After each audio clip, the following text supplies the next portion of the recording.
what's up everybody, and welcome to another episode of the Snaz V Show. Today I am going to talk about specifically what made me open my gym Ausletics in Brea. And what most people don't realize is that we're actually getting closer and closer to the 5-year mark of being opened, and it was not an easy process by any means. And a lot of the time people don't really see like the back end work, right?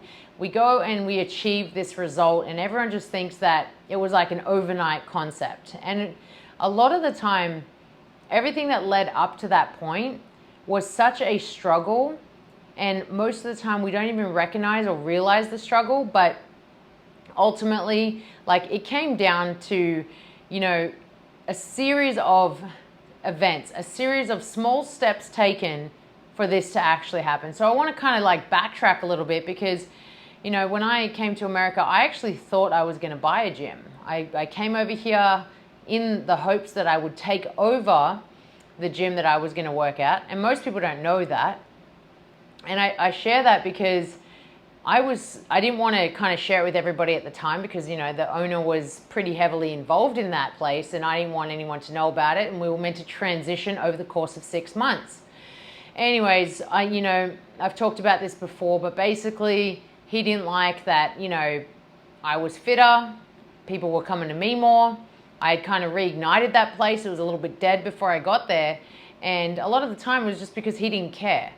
So me pouring myself into that place is really kind of where a lot of it came out. Now, in saying that, he didn't like it, so he fired me within like 5 months. And I had to go to another gym. I had to figure it out. I had to figure out, like, what am I going to do here? Like, I didn't have much. All I knew was a few people at that point. I didn't really know anyone else that had a business. No one knew me. And I wasn't exactly the kind of person that you want to hire. You know, I was from Australia. I was on a visa.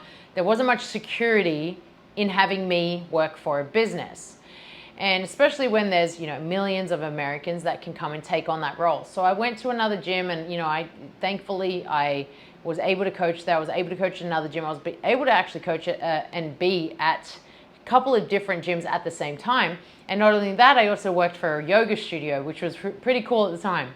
Now, what's cool about this next portion is every single space that I've been to, I've typically outgrown it. I've always kind of tried to be that person that tries to always like learn and develop and grow and just do the best that I can.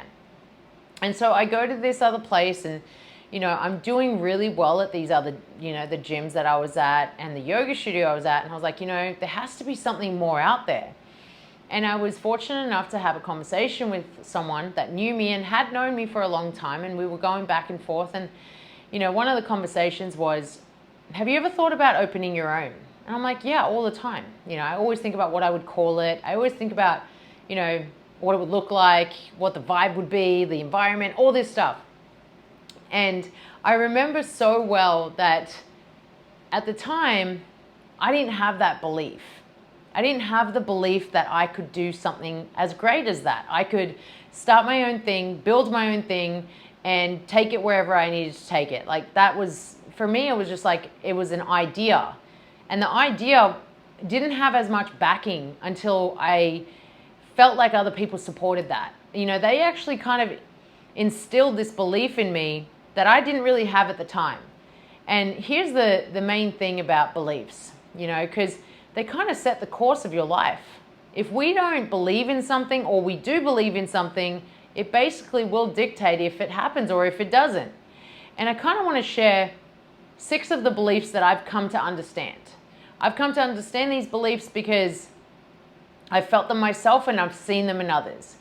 And the very first belief is this: if you don't believe the impossible can happen, like it can happen, then you are right. And so many people will think of ideas and they'll be like, no way, that's not possible. Or so many people will hear ideas and be like, no way, that's not possible. You're right. You're right in thinking that, you know? And that was the first belief that I kind of like didn't want to believe. And other people really helped me not believe in that. So I kind of like wiped that away. And that helped grow my horizon way, way further and way deeper than it ever could. And the next one was, when you feel like you're less than others, you're also right. And when you feel like you are less, then you are less, because that's exactly how you're showing up. You're showing up as less than who you truly are. And it doesn't have to be that way. You can choose where you stand, your own value. Your own value also should not ever be compared to anyone else's. And for me, I didn't let myself do that. I did that for such a long time, and I wanted to wipe that clean. I wanted to walk away as fast and as far as possible from the person that believed that she was less. And now I'm definitely such a different version of myself. I don't believe I'm less. I believe I'm way more. And I know I offer more, but I don't compare myself. And it's really important that people understand that comparison is an absolute killer. And I love this next one because it does really apply to so much of my life. And that is going to be when you believe that what you have and how you were raised has kept you from having everything you've ever dreamed of, then you are right. And this is a huge one because, you know, my dad was an entrepreneur. My brother is. My sister, both my sisters have like an idea about business. Like my family essentially have almost like built everything that they've created and everything that they have. But the way that I was raised was, you know, a little bit more militant, like do this, don't do this. Do this, don't do this. And for a long time, I allowed that to dictate what I was going to do. Now in fitness, it may not be like that now, but it was like that before, where fitness didn't make you money. And I was constantly reminded of that. I was constantly told that fitness is not a profession. Fitness does not make you any money. Fitness is going to take you nowhere. I was told that on a regular basis. And for a long time, I believed that to be true until I knew and felt that that was no longer true, that there is so much expansion, so much opportunity if you know how to approach it. If you know what you're doing and you have the right people in your corner, fitness is literally like the gateway to success. And I started to understand that. And again, it came down to having that belief that whatever I was told, whatever I had, didn't dictate the path that was made for me. So that was the next one. And the next one after that is when you believe that your mistakes can't be undone, you are right. And look, we have all made mistakes. Everybody out there makes and continues to make mistakes. Does that mean that it dictates your entire life? No, absolutely not. It means that when you have the capacity to recognize your wrongs, to actually take accountability of what you could have done better, and make promises to yourself that you won't go back there, then you know that absolutely anything is going to be possible. So you can't believe that the mistakes are then going to limit you. You have to believe that the mistakes that you've made have been a nice long lesson for you to now carry over and move you forward.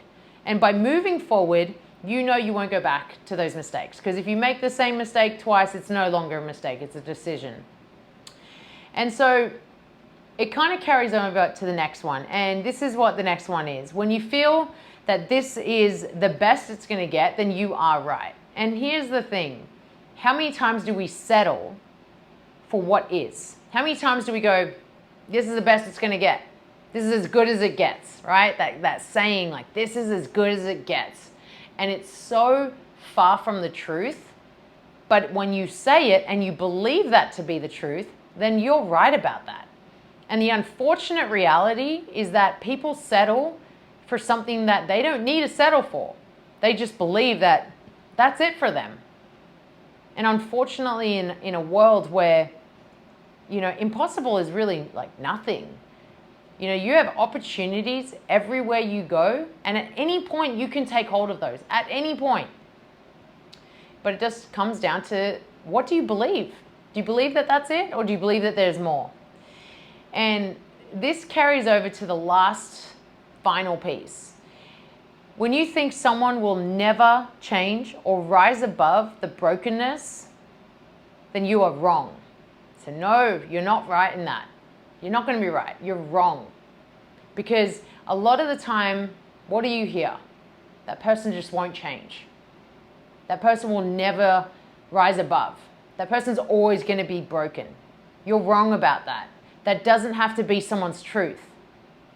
So when you think that someone isn't capable of change and rising above their own brokenness, you're wrong about that, because everyone has the capability of overcoming whatever it is that they're feeling. Everyone can explore any ounce of pain and suffering and overcome it. It just comes down to believing that it's possible. It comes down to believing that you have it in you to actually overcome it. And that takes courage. That takes bravery. That takes a world of emotions to actually overcome it. But a lot of the time, people will just be like, you're never going to change, or you're always going to be broken. And then they settle for that. Like, they allow that to be the truth. And that's where, when I was looking at opening my gym, you know, I didn't have the belief solely just in me, but I had the people that believed in me at some times and at some points more than I did.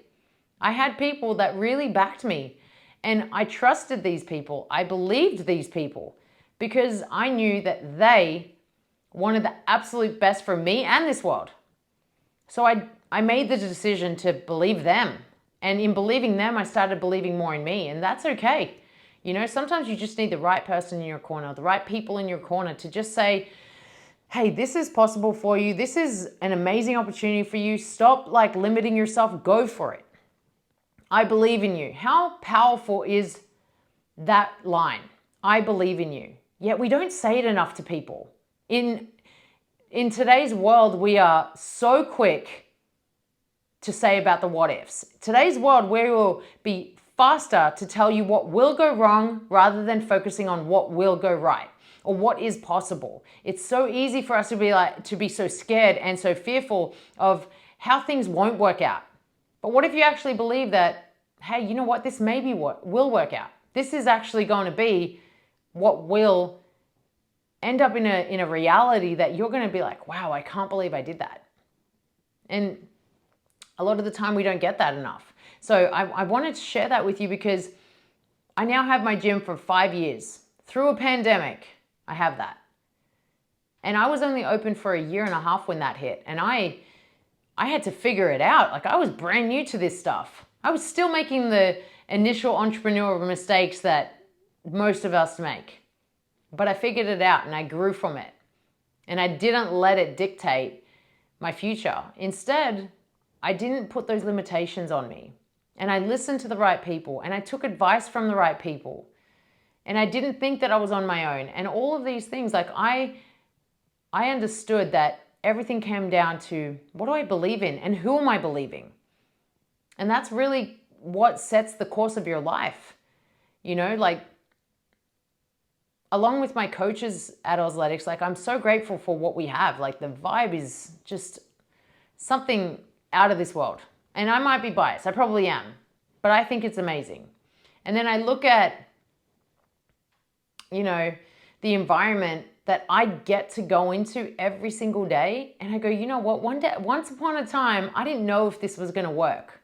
Once upon a time, I didn't believe that this was going to last. And now when I get up and I get to go in there every single day, I say to myself, damn, I can't believe that this happened. It's so amazing. I'm so grateful. So whatever you start to think and start to believe that may not happen for you, well, guess what? You're actually limiting yourself. So you got to either change your belief or ask some other people that have a very positive attitude, ask them what they think, and then start believing what they say. And this could change the trajectory of your life. This is literally what can dictate the course of your life. And I want everyone to always feel that whenever they're around me, anything's possible. Because even just yesterday with a client, I saw him focusing on just like the fear in his mind. I can't do that. I can't do that. I said, stop thinking that way. Why is it that I believe in you more than you believe in you? And that's just what we need sometimes. We need someone to just kick you in the butt and say, no, stop thinking that way. Start thinking a bit more positively. Start having a little bit more belief in you. And then act it out. Go and act it out, you know? And I want this to encourage you all to actually just believe in yourself more and have the right belief system. Stop believing that things are impossible. Stop believing that you are less. And start believing in a bigger picture for yourself, whatever that looks like, however that is, because that should be how it is. Because now as grateful as I am for what I've built, I won't stop there. I believe that so much more is possible for myself, for people around me, for everyone. There is so much more that's out there that, like, you can have whatever you want. And I don't care how, I guess stupid that might sound for people, but to me, it's just the reality. Because you limit yourself by the amount of viewpoints that you have. The more viewpoints you have, the less limiting you are. Because you've just expanded. You've got so much out there.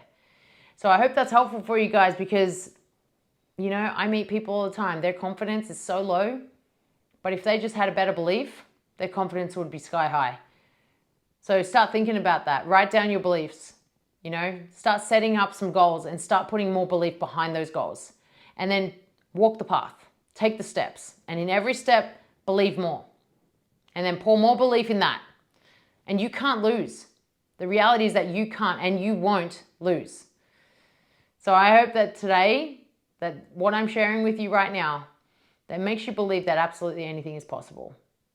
And I hope that you can take that, you can apply it to your life and help apply it to other people's life. Because that's how it is. The best thing you can do for anyone is give them the gift of inspiration.